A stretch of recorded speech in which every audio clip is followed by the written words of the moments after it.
സ്നേഹപൂർവ്വം ക്ഷമ സീരിയലിൻ്റെ ലേറ്റസ്റ്റ് എപ്പിസോഡിൻ്റെ പ്രമോ റിവ്യൂയിലേക്ക് എല്ലാവർക്കും സ്വാഗതം. അങ്ങനെ പ്രമോയിൽ കാണിക്കുന്നത് സുകുമാരിക്കും പ്രിയങ്കയ്ക്കിട്ടും നല്ല 8ന്റെ പണി കൊടുത്ത് സന്തോഷിച്ച് മനസ്സ് നിറഞ്ഞ് ചിരിച്ചിരിക്കുന്ന വരുണിനെയും രാധികേനെയും സൂര്യനെയും മുത്തശ്ശിനെയൊക്കെയാണ് കേട്ടോ. ഇനിയും ഇതുപോലെ അവർക്ക് ഓരോരോ പണി കൊടുത്തുകൊണ്ടേയിരിക്കണം. അങ്ങനെ പ്രിയങ്കയ്ക്ക് ബുദ്ധിക്ക് യാതൊരു കുഴപ്പമില്ലെന്നും എല്ലാവരുടെ നാട് കൊടുന്നും എല്ലാവർക്കും മുമ്പിൽ തെളിവ് സഹിതം വ്യക്തമായിട്ട് നമ്മൾ തെളിയിച്ചിരിക്കും. എന്നിട്ട് വേണം രണ്ടിനും ഇവിടുന്ന് തൂക്കിയെടുത്ത് പുറത്താക്കാനായിട്ടും.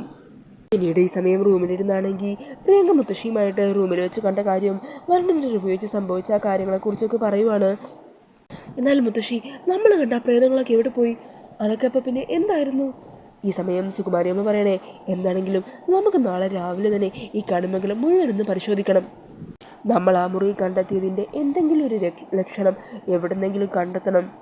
അങ്ങനെ നമ്മളെ വിഡ്ഢികളാക്കാനാണ് അവർ നോക്കിയതെങ്കിൽ അതങ്ങനെ വെറുതെ വിടാൻ പറ്റില്ലല്ലോ. നമ്മളോട് ഇന്ന് ചെയ്തതിന് അവരോട് നമ്മൾ നാളെ തന്നെ കണക്ക് ചോദിച്ചിരിക്കും. അവരുടെ കള്ളത്തരം എന്താണെന്ന് നമ്മൾ കയ്യോട് പിടികൂടും. എന്നിട്ട് വേണം അവർക്കിട്ടൊരു ഇതിനെല്ലാം നമ്മളോട് ചെയ്തതിനെല്ലാം അവരോട് തിരികെ ചോദിക്കാനായിട്ട്. പിന്നീട് കാണിക്കുന്നത് അടുത്ത ദിവസം രാവിലെ തന്നെ ബ്രേക്ക്ഫാസ്റ്റൊക്കെ ഉണ്ടാക്കി അതെല്ലാം ഡൈനിങ് ടേബിളിലേക്ക് എടുത്ത് വെച്ചുകൊണ്ടിരിക്കുന്ന രാധികേനെയാണ്. ഈ സമയം ഭക്ഷണം കഴിക്കാനായിട്ട് ജയഭാരതി അമ്മയും പത്മിനിയും പരമേശ്വരനൊക്കെ ഡൈനിങ് ടേബിളിൽ വന്നിരിക്കുവാണ് കേട്ടോ. ഈ സമയം രാധിക ഓരോ കറികളായിട്ട് അവൾ എടുത്ത് വെച്ചുകൊണ്ടിരിക്കുവാണ്. അങ്ങനെ അവർക്ക് ഭക്ഷണമൊക്കെ വിളമ്പി കൊടുക്കുവാണ് കേട്ടോ രാധിക.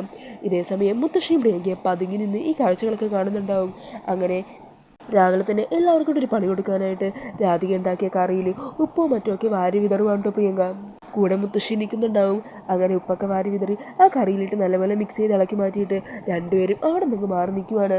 ഈ സമയം കറി എടുക്കാനായിട്ട് തിരിച്ചടുക്കളയിൽ വന്ന രാധികയ്ക്ക് അവിടെ എന്തോ ഒരു കൃത്രിമം അവർ നടത്തിയിട്ടുണ്ടെന്ന് മനസ്സിലാകുവാണ്.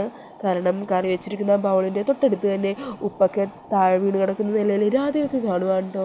അങ്ങനെ അവർ രണ്ടാളും കൂടി എന്തോ ഒരു പണി തനിക്ക് തരാൻ വേണ്ടി വെച്ചിരിക്കുകയാണെന്ന് മനസ്സിലാക്കിയ രാധിക രണ്ടിനിട്ടും കൊടുക്കാനായിട്ട് ഒരു ഉഗ്രം പണി തന്നെ തിരിച്ച് റെഡിയാക്കി വെച്ചിട്ടുണ്ട്. ഈ സമയം അടുക്കളയിൽ നിന്ന് പ്രിയങ്കയും മുത്തശ്ശി തങ്ങളുടെ പ്ലാൻ സക്സസ് ആയോ എന്നറിയാനായിട്ട് ആകാംക്ഷയോടെ കാത്തു നിൽക്കുന്നതും പ്രമോയിൽ കാണിക്കുന്നുണ്ട്. മിക്കവാറും അടുത്ത പണി ഇറന്ന് വാങ്ങാനുള്ള നിപ്പാണ് രണ്ടും കൂടി നിൽക്കുന്നതെന്നാണ് തോന്നുന്നത്. അപ്പോൾ എന്താണെങ്കിലും നമുക്ക് എന്താണെന്ന് നാളത്തെ എപ്പിസോഡിനായിട്ട് കാത്തിരിക്കാം. ഈ ഒരു പ്രമോ റിവ്യൂ ഇഷ്ടമായിട്ടുണ്ടെങ്കിൽ മറക്കാതെ വീഡിയോ ഒന്ന് ലൈക്ക് ചെയ്യണേ. ഇതുപോലുള്ള കൂടുതൽ റിവ്യൂസിനായിട്ട് ഈ ചാനലൊന്ന് സബ്സ്ക്രൈബ് ചെയ്തും കൂടി സപ്പോർട്ട് ചെയ്യണേ. താങ്ക്